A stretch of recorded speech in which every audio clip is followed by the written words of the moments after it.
Hey, it's Camila Stevenson, and around here we talk wealth. And what we're about to get into today is something you need to have in your brain before April 1st gets here. And no, I'm not talking about April Fools. I'm talking about a date that just got circled on the calendar of every major bank in this country because something just changed. No big announcements, though. No breaking news ticker. Y'all know how it is. Just a rule that got finalized and a date that just got set. And most people who hold digital assets have absolutely no idea what just happened. Now, maybe you do. So go ahead and drop a comment and let me know, did you know the banks just got the green light to hold crypto? Yes or no? Because I'm about to show you exactly what that means and why it matters for where your money is sitting right now. First, I do want to say nothing I say is financial advice. I'm not your financial advisor. Make sure you do your own due diligence and invest according to your own convictions, okay? Everything I say is for educational and entertainment purposes only. And if you're here and you're watching, go ahead and like the video. It helps my video and it helps the channel. It doesn't cost you anything. And I just would appreciate it, all right? And then also, if you haven't subscribed, go ahead and subscribe so you do not miss the next video. A lot of you may watch and you still haven't subscribed yet, so do me that favor.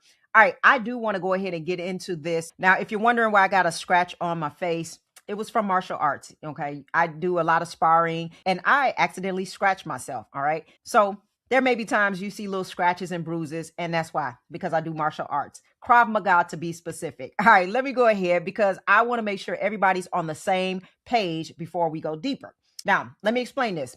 The OCC, which is the Office of the Comptroller of the Currency, that is a federal agency that basically oversees and regulates all national banks in the United States. Think of them as the rule book writers for how banks are allowed to operate. When the OCC says you can do something, then the banks can do it. When the OCC says you can't, the banks cannot. And it's just that simple. And what the OCC just said is this: national banks are now officially cleared to custody crypto assets on behalf of their customers. Now, let me break down what custody really means, because this word gets thrown around and people will gloss over it. When you hold crypto on an exchange like Coinbase or Binance, you do not actually own that crypto in a way that most people think. The exchange holds it. Your name is attached to it in their system, but the actual asset lives on their platform. That is why when exchanges collapse or freeze, and we've seen this happen, people cannot access what they thought was theirs. Custody means you are actually holding the asset, securing it, and being legally responsible for it. That is a completely different level of ownership and control. So what the OCC just said is that national banks, the same banks that hold your mortgage, your savings account, your business accounts, can now officially custody your digital assets the same way they custody other financial instruments. This is supposed to take effect on April 1st. Now, here's why that matters more than people realize. Banks do not move on things that they're uncertain about, ever. Okay. Banks have legal teams and compliance departments and regulatory oversight at every level. When a bank decides to offer a service, it is because the infrastructure is already built, the legal framework is already clear, and the decision has already been made at the highest levels. The announcement is just the last step. So when the OCC finalizes a rule clearing banks to custody crypto, that does not mean banks are thinking about getting in. That means that banks are already in. The rule just made it official. And I like to watch the signals underneath everything. Now, here's the thing about national banks entering any market. When they show up, the entire structure of the market changes. The liquidity changes. The legitimacy changes. The type of investor that feels comfortable participating changes. Everything moves up a level. This is not a small update. This is a structural change in how digital assets get treated in the United States financial system. And it happened so quietly that most people who hold XRP right now don't even know it occurred. So now that you understand what the OCC ruling is, I want to zoom out because this did not happen in isolation. This is one piece of a much larger picture that has been assembling quietly for a while now. And when you see all of it together, it stops looking like a coincidence. I call it a coinky dink. Okay, let me show you what I mean. Ripple, The company behind XRP went directly to the Bank for International Settlements to pitch their technology. Now, if you've never heard of the BIS, let me give you a simple way to understand it. If the OCC is the rule book writer for the American banks, then the BIS is the rule book writer for central banks around the world. It is the bank of banks, the institution that sits at the very top of the global financial infrastructure. You do not pitch technology to the BIS unless you are building something that operates at that level. This is not a startup move. That is an infrastructure move, and it gets deeper. The dollar has been losing its grip on the global reserves for years. In 2000, roughly 71% of global foreign exchange reserves were held in dollars. Today, that number sits at 59%. That is not a crash, but it is a direction. And directions matter more than moments because directions tell you where things are going before they get there. So you have the dollar slowly losing reserve dominance. You have the BIS being pitched by Ripple. You have the OCC clearing banks to custody crypto. You have the Clarity Act moving through legislation, giving digital assets a defined legal framework for the first time. You have BlackRock openly putting timelines on tokenizing their financial products.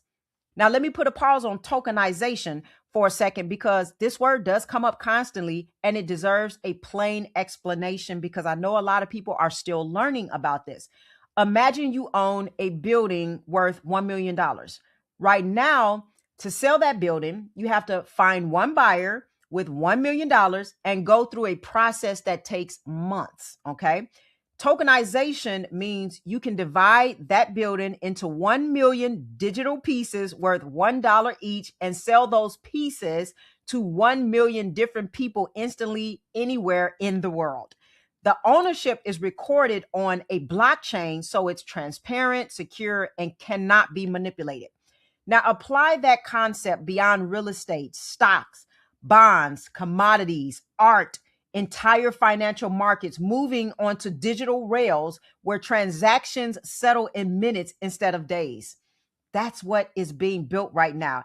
And every single development we just walked through, the OCC ruling, the BIS pitch, the Clarity Act, BlackRock's timing, they are all pointing in the same direction. I don't care what the prices are doing right now.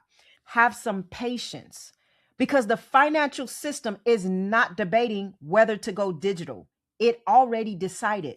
What is happening now is the construction phase, and the assets that get embedded into that infrastructure during the construction phase are the ones that become foundational when the building is complete.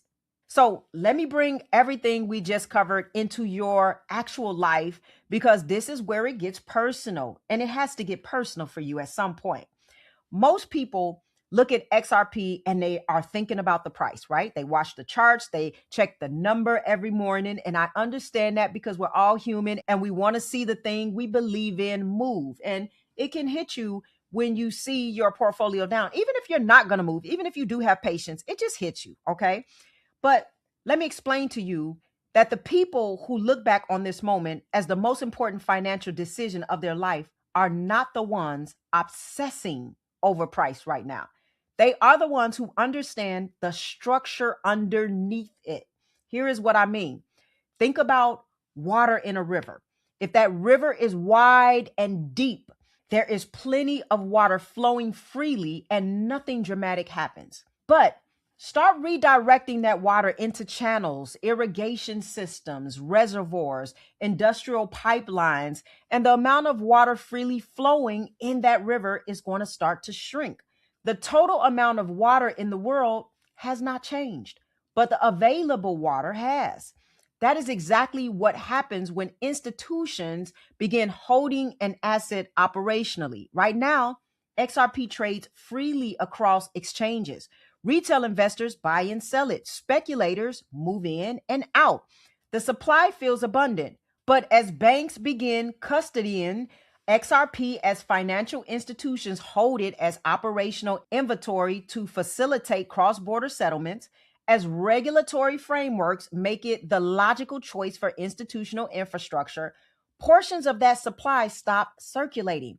They get absorbed into systems that hold it, not to trade it, but to use it. And here's the math that people are not considering. 100 billion XRP, that's how much there is, sounds like a lot, but total supply and available supply are two completely different numbers. So the market does not respond to how much exists. It responds to how much is accessible when demand shows up. When institutional demand arrives against a shrinking pool of accessible supply, the price discovery process doesn't move slowly. It moves the way all constrained markets move when demand finally overwhelms availability quickly and dramatically once that happens. Okay. Give it some time. Okay. This is a patience game, and it always is, and it always will be, because the wealth is transferred from the impatient to the patient. We say that a lot in the wealth world, right? But really believe that, really understand that. Now, I want to be very clear about something. This is not about predicting a number. Okay. Anyone who gives you a specific price target is guessing, even if it's an educated guess. What I am giving you is the structure, and the structure is pointing in one direction. The reality is, most people who understand this is not wondering whether this is happening. They're wondering whether I'm positioned good enough before the market fully prices this in, okay? Because by the time it is obvious and by the time it is up front and center, the opportunity has moved away at a greater proportion.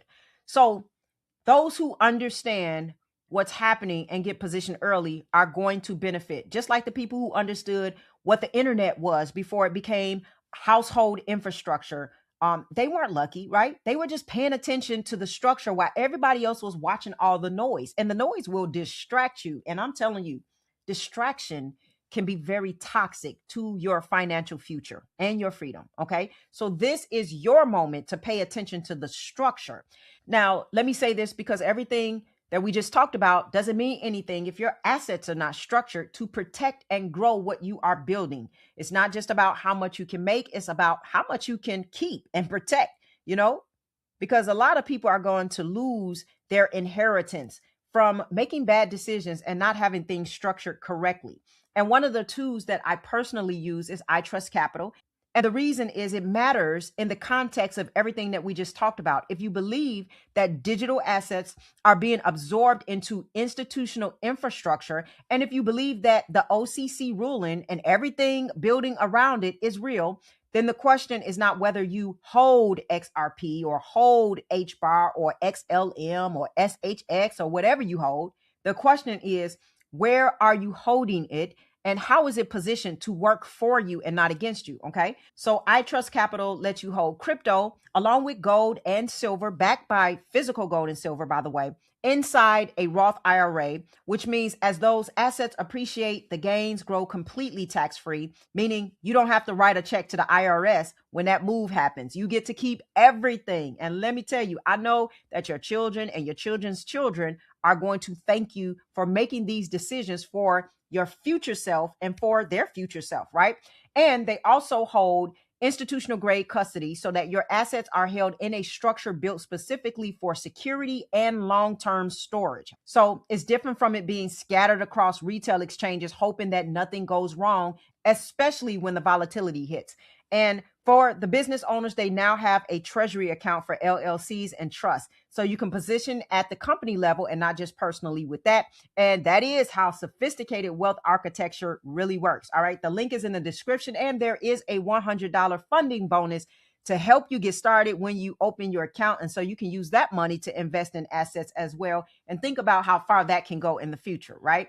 Now, I do want to also mention this, that there is a gap between knowing and really executing with structure and confidence. And that's exactly what we do inside of our community. Some people just need that accountability to move forward and to have someone processing if they're building the right structure. Okay. And so we work through your portfolio blueprint, your positioning strategy, your risk, how to think about custody, tax structure, staying disciplined when the markets get loud. I meet with my members every week. I'm there to support you and coach you every step of the way. I also have my one-on-ones. My calendar is open for that. The links are in the description. And also leave me a comment. Do you think you're positioned, or do you feel like you're still watching from the sidelines? Just let me know in the comments. It's really good to be transparent and allow other people to kind of feel that transparency of where you are, because we want to really just encourage one another in this community. Okay. So drop that in the comments. And if this video helped you to see the bigger picture, go ahead and give it a like, subscribe if you haven't already, because we are just getting started, and share this video with someone who's holding XRP and does not fully understand